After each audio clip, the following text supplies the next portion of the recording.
এমন কিছু যে আমার সাথে হবে এটা কখনোই ভাবি নাই। তবে বেঁচে আছি এটাতেই আল্লাহর কাছে অনেক শুকরিয়া।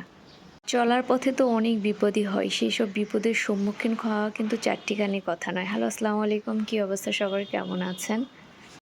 লাস্ট কয়েকটা ঘন্টায় কী যে কষ্টের মধ্যে ছিলাম, এখন আলহামদুলিল্লাহ অনেকটাই ভালো আছি।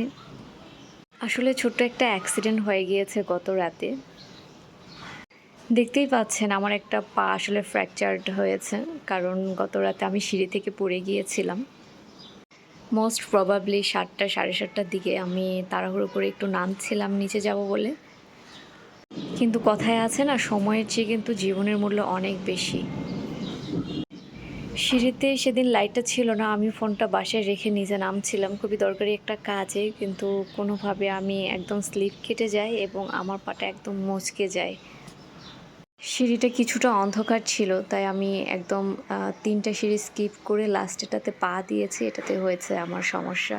তবে হাসপাতাল যেহেতু বাসার কাছে ছিল, ০.৫ ঘন্টার মধ্যে হাসপাতালে গিয়েছি এবং এই যে প্লাস্টার করে নিয়ে এসেছি, এক্স-রে করেছি, মেডিসিন নিয়েছি। আলহামদুলিল্লাহ এখন অনেকটাই সুস্থ আছি, ব্যথাও কিছুটা কমেছে।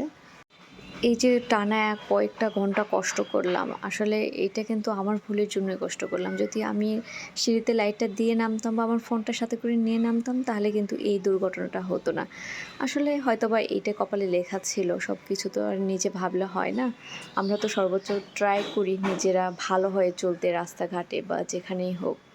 কিন্তু বিপদ তো আসলে বলে আসে না। দেখতেই পাচ্ছেন আমি একটু আসলে অসুস্থ, তাই রান্নাবান্না করতে পারছি না। একটু আলুর চিপস ভেজে নিলাম। এটা বাড়িতে আমার মা বানিয়েছিল।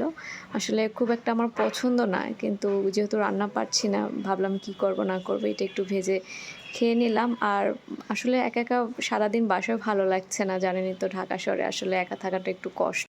আর আমার হাসব্যান্ডটাও আলহামদুলিল্লাহ অনেক সাপোর্টিভ। ও অনেক কষ্ট করেছে গতকাল থেকে।